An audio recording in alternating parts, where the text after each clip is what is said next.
भारत ने 2 हफ्ते में 2 तूफान झेले हैं, एक अरब सागर में ताउते और दूसरा बंगाल की खाड़ी में यास। मौसम विभाग चेतावनी दे रहा है कि अरब सागर में ताकतवर तूफानों की संख्या लगातार बढ़ रही है।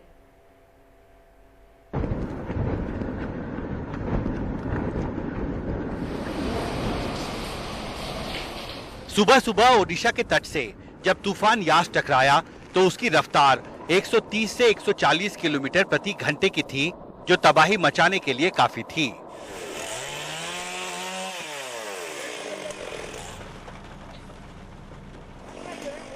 हालांकि बीते हफ्ते गुजरात महाराष्ट्र के तटों पर आए ताउते से कुछ कम, जो टकराते समय 180 किलोमीटर की रफ्तार पर था। मौसम विभाग के director general doctor M Mohapatra मानते हैं कि अब अरब सागर में बड़े तूफान पहले से ज्यादा आ रहे हैं।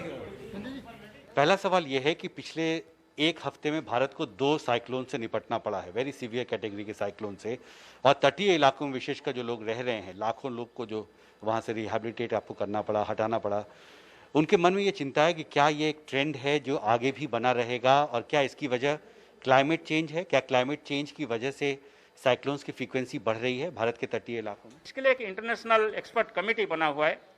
फॉर्चुनेटली मैं यही एक्सपर्ट कमेटी का मेंबर हूं। हम सभी ओशन बेसिन में क्या क्या इम्पैक्ट हो रहा है इसको एनालिसिस किए हैं। बे ऑफ बंगाल और अरबियन सी को हम अलग अलग करके एनालिसिस किए थे।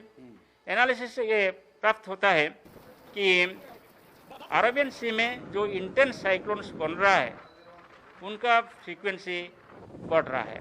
1990 से एक इंक्रीजिंग ट्रेंड है frequency of intense cyclones over Arabian sea. Bay of Bengal में ये इंटेंस साइक्लोन्स का कोई ट्रेंड नहीं है, ट्रेंडलेस है, यानी बढ़ नहीं रहा है कि कम नहीं हो रहा है। और एक फाइंडिंग हमारे रहा कि ये जो साइक्लोन्स अरबियन सी में इंटेंस साइक्लोन्स बढ़ रहा है, इसको हम क्लाइमेट चेंज के साथ एट्रीब्यूट कर सकते हैं, मगर विथ लो कॉन्फिडेंस, क्योंकि इतना सारे स्टडी नहीं है जिसमें हम हाई कॉन्फिडेंस साथ बोल सकते हैं कि ये क्लाइमेट चेंज की वजह से हो रहा है। हालांकि बंगाल की खाड़ी में आ रहे तूफान पहले जैसे ही हैं। हाँ, वे कम रफ्तार से टकराते हैं और ज्यादा देर तक रहकर नुकसान ज्यादा पहुंचाते हैं। जैसे हमने बताया कि अरेबियन सी में साइक्लोन्स का फ्रीक्वेंसी नहीं बढ़ रहा है, इंटेंस साइक्लोन का फ्रीक्वेंसी बढ़ रहा है, जो कि ज्यादा डैमेजिंग है।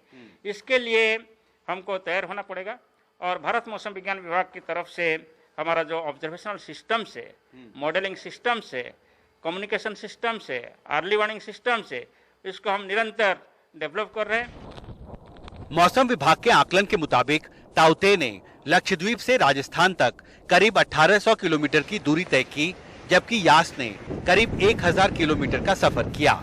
साइक्लोन ताउते का असर 5.5 दिनों तक भारतीय तटीय इलाकों में रहा, जबकि यास का असर 4 दिन तक रिकॉर्ड किया गया। हालांकि यास के असर से तटीय इलाकों में ताउते के मुकाबले ज्यादा बारिश रिकॉर्ड की गई है। जाहिर है, अरब सागर से सटे तटीय इलाकों में तूफान से निपटने की चुनौती बड़ी होती जा रही है। दिल्ली से हिमांशु शेखर, एनडीटीवी इंडिया।